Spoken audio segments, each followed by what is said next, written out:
J'ai commencé à m'intéresser vraiment à la fresque, à la couleur et à faire ça sérieusement en 98, après ma première interpellation Ah oui, et OK. mon premier procès. Ah ouais, moins drôle, quoi.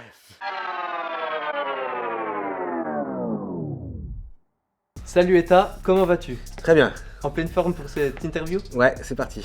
C'est parti alors. Donc pour te présenter à ceux qui ne te connaissent peu, voire même pas du tout, tu es Eta One, et puis du coup tu es graffeur. Ouais, donc mon blaze dans le graffiti, effectivement, c'est Tawan. Je fais du graffiti, je suis graffeur. En fait, je suis surtout artiste peintre. C'est souvent les gens de l'extérieur qui nous appellent les graffeurs, les taggeurs. Mais sinon, oui, je suis artiste peintre. Et puis, je suis aussi un voyageur. J'aime bien voyager. C'est ce qui a fait que j'ai fait du graffiti, justement, pour allier les deux passions, quoi. Ok, d'accord, on en reparlera un peu plus en détail tout à l'heure. Ouais. Depuis combien de temps du coup tu fais ça? Alors, dans le graffiti, on a une expression pour ça, c'est que je suis old school. Ouais. C'est-à-dire que ça fait pas mal de temps déjà que je fais ça. J'ai commencé mes premiers tags dans la toute fin des années 80, début 90, Ok, ouais. pour m'amuser, pour expérimenter, pour l'aventure. J'ai commencé à m'intéresser vraiment à la fresque, à la couleur et à faire ça sérieusement en 98, après ma première interpellation Ah oui, ok. et mon premier procès. Ah ouais, moins drôle quoi. Et c'est quoi l'élément déclencheur qui a fait que tu t'es dit un jour je veux être graffeur?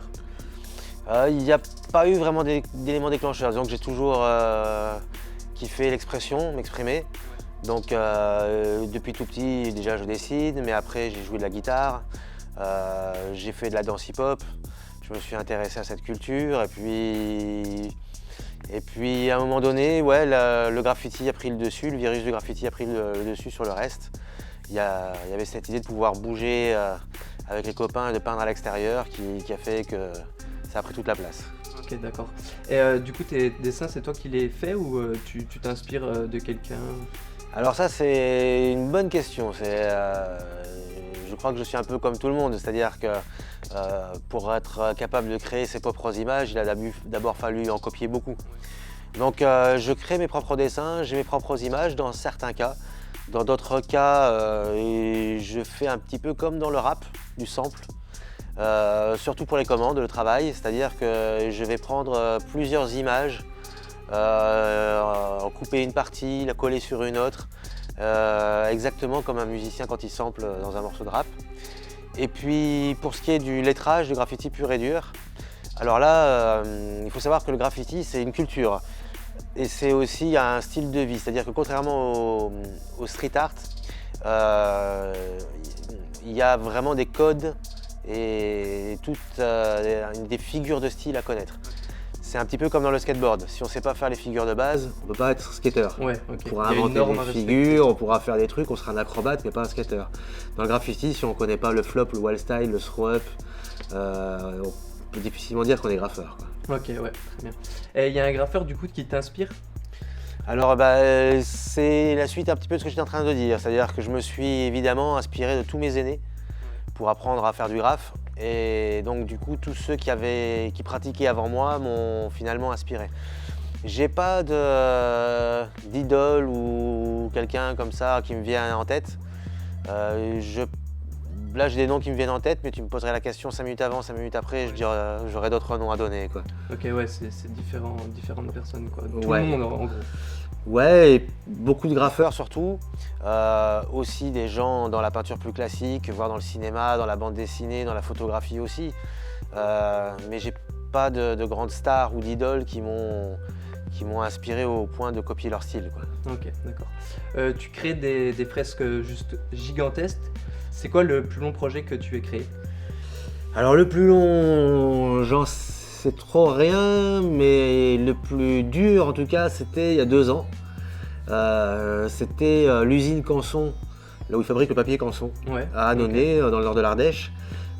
C'est déjà un projet qui devait faire 85 mètres de long sur 6-7 mètres de haut. Ah ouais, ok. On était 4 artistes, il y avait Daxon Silva, un Brésilien, Tonnerre, un Portugais, moi et Monsieur S, qui travaillons souvent ensemble dans la région lyonnaise. Et c'est un projet où on a mal évalué le support, qui était un grésé très, très profond. Il nous a fallu, en plein soleil, en plein cagnard, en plein été, mettre plus de 600 litres de blanc, rien que pour apprêter le mur. Ah oui, ok. Tout réalisé pas à la bombe mais au pinceau. Donc ça a été 3 semaines d'enfer et un sacré mur, mais une sacrée aventure. Très fier d'avoir fait, quoi. Ouais, bah ouais, une fierté quoi. Et comment se déroule un si gros projet au niveau avant vous faites un prototype sur une maquette, comment ça fonctionne? Pareil, ça va dépendre vraiment de beaucoup de choses. Ouais. Un projet comme celui-là où on est 4 artistes, qui est une commande, il y a même plus qu'une maquette. Il y a pratiquement l'œuvre est déjà définie en petit format, validée par l'usine Canson et les dirigeants, et reproduite à l'exact, on change simplement l'échelle sur le mur. Quand je dis à l'exact, c'est un peu faux parce que comme on est des artistes, on finit toujours par y mettre de la texture, de la matière, mais on va suivre vraiment un schéma précis. Sinon, quand je graffe avec les copains le week-end pour le plaisir, là je vais être complètement dans l'improvisation. Ok, directement sur le mur. Directement sur le mur, à l'instinct. Quand je dis improvisation, c'est un petit peu comme un musicien. C'est-à-dire qu'on n'improvise pas avec une guitare sans avoir un rythme et une gamme. Oui, bien sûr. Donc dans la peinture, c'est la même chose, j'improvise, mais j'ai tout un alphabet, une trousse à outils que je vais mélanger et utiliser, quoi. Ok, très bien. Tu nous as parlé comme quoi tu avais utilisé 600 litres de blanc sur l'usine de Canson. En tout, toutes les couleurs, tu utilises combien pour un si gros projet à en volume à peu près? Oh là là. Bah celui-là justement je me rappelle des plus de 600 litres de blanc parce que c'était vraiment énorme. Ouais. Faut savoir que ça pèse déjà plus d'une tonne. Donc à étaler sur un mur, ça prend de l'énergie. Après le nombre de couleurs, le nombre de peintures, etc. C'est des questions qui reviennent souvent mais qui... C'est pas comme un peintre en bâtiment qui peut répondre combien il faut de peinture pour 1 mètre carré. Okay.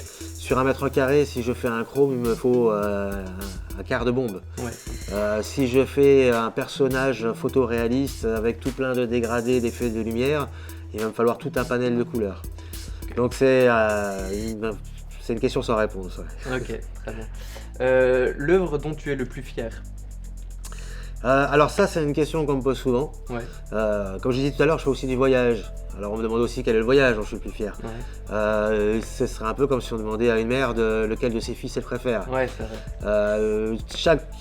Chaque œuvre a été intéressante, c'est-à-dire que celles qui ont été justement les plus dures et les plus horribles et où je me suis dit je m'en sortirai jamais, et puis à la fin je suis heureux du travail ou pas. Enfin en tout cas, à chaque fois c'est intéressant.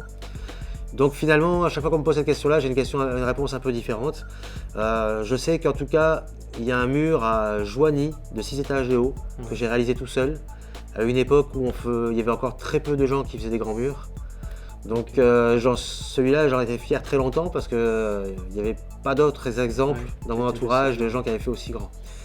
Mais sinon, je pourrais répondre que j'ai fait un tag en Libye sous Kadhafi, que j'ai fait un tag sur un iceberg en Islande, que j'ai fait des choses qui ne sont pas des belles peintures, mais des petits tags, des petits projets, mais dont je suis fier aussi parce qu'ils symbolisent autre chose. Ouais, ok, très bien. Une grande expérience, quoi. Ouais. Mais en tout cas, à chaque fois qu'on peint, il faut être fier de ce qu'on fait, sinon... Oui, bah oui, bien sûr. Sinon, on s'ennuie. Ouais. Et une question qu'on se pose tous, du coup, est-ce que c'est légal de faire de si grandes fresques? Comment c'est encadré? Comment ça fonctionne? Alors, c'est exactement comme la boxe. C'est ce que je réponds souvent quand je fais des ateliers avec les jeunes dans le milieu scolaire, etc. C'est qu'il n'y a aucune loi qui interdit de faire de la boxe. Donc il n'y a aucune loi qui interdit de faire du graffiti, même du tag. Mais c'est comme la boxe. Si je suis sur un ring avec un arbitre et que je respecte les commandements de l'arbitre, il n'y a pas de problème. Si je commence à attraper mon voisin et lui mettre des grandes torgnoles, ce ne sera plus de la boxe, ce sera une agression et ce sera répréhensible. Le graffiti et le tag, c'est exactement la même chose, c'est-à-dire qu'il n'y a rien qui l'interdit d'en faire, de pratiquer, d'en faire un métier. Par contre, à partir du moment où on commence à vouloir le faire sur le mur du voisin, sur un train, sur un métro, là on passe dans le vandalisme, dans l'illégalité, on prend de grands risques. Et c'est ce qu'on n'est pas censé faire, même si c'est quand même ça la définition du graffiti. Ouais, exactement. Tu es lyonnais? Ouais. Tu es né à Lyon? J'ai beaucoup déménagé. T'as beaucoup déménagé. J'ai grandi dans le sud, mais voilà, j'ai fait un peu le tour de France et j'ai pas mal déménagé dans ma vie. Ouais. Ok, et c'est dans quel lieu que tu préfères graffer le plus? Vu que j'aime voyager, c'est les lieux où je suis pas encore allé, quoi. Ouais, bien sûr. C'est toujours ça qui me plaira le plus. Ouais. Euh, Parce que c'est une des raisons pour lesquelles j'ai choisi le graffiti. Plus jeune, j'ai fait un peu de dessin, je m'imaginais faire de la bande dessinée. Euh, j'ai toujours aujourd'hui encore du mal à faire de la toile. Mhm. J'ai du mal à imaginer que je vais être enfermé dans un atelier, peindre au chaud, dans un endroit où cosy, où je me sens bien, et Ouais. puis que mes œuvres vont voyager sans moi. Si j'ai choisi de faire du graffiti, c'est justement pour aller quelque part peindre. C'est ça qui m'intéresse. Donc le lieu où je préfère graffer, c'est le prochain lieu où j'irai peindre en tout cas. Ok. Déjà une idée? Là en ce moment non, parce que Ouais, la période actuelle fait que c'est compliqué de savoir ce qui va arriver et les prochains voyages qui seront possibles de faire. Ouais, bien sûr. Donc en parlant de voyage, tu as fait par exemple le Brésil, le Vietnam, l'Islande, plus d'une trentaine de pays répartis aux quatre coins du monde. Qu'est-ce que t'apportent ces voyages? Alors, une trentaine de pays, c'est ce qui est montré sur mes réseaux sociaux, etc. Ouais. En réalité, j'ai pas encore tout montré, j'en suis approche de la cinquantaine de pays. Ah ouais, ok, juste énorme. Donc, il y en a encore pas mal à traiter au niveau de l'image pour pouvoir montrer les images. Ouais, La question, c'est qu'est-ce que ça m'apporte? ouais, voilà, c'est ça. Qu'est-ce que les voyages vous apportent, quoi? C'est dur à dire, la passion, quand on a un truc comme ça dont on a envie depuis tout petit. Ce qui est sûr, c'est qu'en tout cas, dans mes voyages, moi, j'essaie de réaliser mes rêves d'enfant. Ok. Je trouve que c'est intéressant de voyager avec une passion. Et puis, donc, du coup, de réaliser des choses. Moi, par exemple, j'ai fait le volcan d'entrée et de sortie de Voyage au centre de la Terre de Jules Verne. Ok. Donc, c'est un bouquin qui m'avait plu quand j'étais petit. Et je suis allé taguer sur le volcan où ils sont entrés, sur le volcan où ils sont sortis. Ok, très bien. Donc, Ah un ouais. volcan en Islande et un volcan Etna en Italie, quoi. Donc, ça me permet de me mettre des objectifs. Ouais. Je voulais peindre à plus de 6000 mètres d'altitude. Bon, je suis arrivé qu'à 5006. Le guide n'a pas voulu me monter plus haut, mais c'était déjà pas mal. Ouais, ouais. Donc, c'est ça, ouais, c'est surtout ce truc-là qui me plaît, quoi, Ouais, super, quoi, ouais.